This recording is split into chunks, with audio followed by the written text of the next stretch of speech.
ಮುಖ್ಯಮಂತ್ರಿ ಡಿಕೆ ಶಿವಕುಮಾರ್ ಅವರ ವಿರುದ್ಧ ಕೇಂದ್ರ ಸಚಿವ ಎಚ್.ಡಿ. ಕುಮಾರಸ್ವಾಮಿ ಹಾಗೂ ದೇವೇಗೌಡರ ಕುಟುಂಬ ದೆಹಲಿಯಲ್ಲಿ ರಾಜಕೀಯ ತಂತ್ರ ರೂಪಿಸುತ್ತಿದೆ ಎಂದು ಮಂಡ್ಯ ಶಾಸಕ ಗಾಣಿಗ ರವಿಕುಮಾರ್ ಗೌಡ ಗಂಭೀರ ಆರೋಪ ಮಾಡಿದ್ದಾರೆ.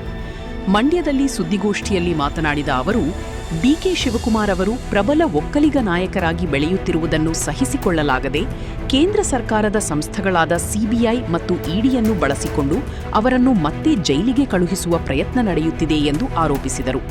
ತಮ್ಮ ಬಳಿ ಹಾಗೂ ಮುಖ್ಯಮಂತ್ರಿಗಳ ಬಳಿ ಈ ಬಗ್ಗೆ ಸ್ಪಷ್ಟ ಮಾಹಿತಿ ಇದೆ ಎಂದು ಹೇಳಿದ ರವಿಕುಮಾರ್ ಗೌಡ, ಆದರೆ ಯಾವುದೇ ರಾಜಕೀಯ ತಂತ್ರಗಳು ಯಶಸ್ವಿಯಾಗುವುದಿಲ್ಲ. ನ್ಯಾಯಾಲಯ, ಸಂವಿಧಾನ ಮತ್ತು ನ್ಯಾಯದೇವತೆಯ ಮೇಲೆ ನಮಗೆ ಸಂಪೂರ್ಣ ನಂಬಿಕೆ ಇದೆ ಎಂದು ವಿಶ್ವಾಸ ವ್ಯಕ್ತಪಡಿಸಿದರು. ಹಿಂದೆ ಮಾಜಿ ಮುಖ್ಯಮಂತ್ರಿ ಎಸ್.ಎಂ. ಕೃಷ್ಣ ಅವರಿಗೂ ಇದೇ ರೀತಿಯ ರಾಜಕೀಯ ಕಿರುಕುಳ ನೀಡಲಾಗಿತ್ತು. ಈಗ ಅದೇ ರೀತಿಯ ಪ್ರಯತ್ನ ಡಿಕೆ ಶಿವಕುಮಾರ್ ಅವರ ವಿರುದ್ಧ ನಡೆಯುತ್ತಿದೆ. ತಮ್ಮ ಕುಟುಂಬವನ್ನು ಬಿಟ್ಟು ರಾಜ್ಯದಲ್ಲಿ ಬೇರೆ ಯಾವ ಒಕ್ಕಲಿಗ ನಾಯಕರು ಬೆಳೆಯಬಾರದು ಎಂಬ ಮನೋಭಾವದಿಂದ ಜೆಡಿಎಸ್ ನಾಯಕರು ನಡೆದುಕೊಳ್ಳುತ್ತಿದ್ದಾರೆ ಎಂದು ಅವರು ವಾಗ್ದಾಳಿ ನಡೆಸಿದರು. ಬಿಡದಿ ಟೌನ್ಶಿಪ್ ಹಾಗೂ ಎಐಸಿಟಿ ಯೋಜನೆ ವಿಚಾರದಲ್ಲೂ ಕುಮಾರಸ್ವಾಮಿ ವಿರುದ್ಧ ತೀವ್ರ ಟೀಕೆ ಮಾಡಿದ ರವಿಕುಮಾರ್ ಗೌಡ, ಬಿಡದಿಯಲ್ಲಿ 9,000 ಎಕರೆ ಪ್ರದೇಶವನ್ನು ರೆಡ್ ಝೋನ್ ಮಾಡಿದ್ದು ಕುಮಾರಸ್ವಾಮಿಯವರೇ ಎಂದು ಆರೋಪಿಸಿದರು. ಎಐಸಿಟಿ ಅಥವಾ ಟೌನ್ಶಿಪ್ ನಿರ್ಮಾಣವಾದರೆ ರೈತರಿಗೆ ಭೂಮಿಗೆ ಉತ್ತಮ ಬೆಲೆ ಸಿಗುತ್ತದೆ, ಸಾವಿರಾರು ಯುವಕರಿಗೆ ಉದ್ಯೋಗ ಸೃಷ್ಟಿಯಾಗುತ್ತದೆ.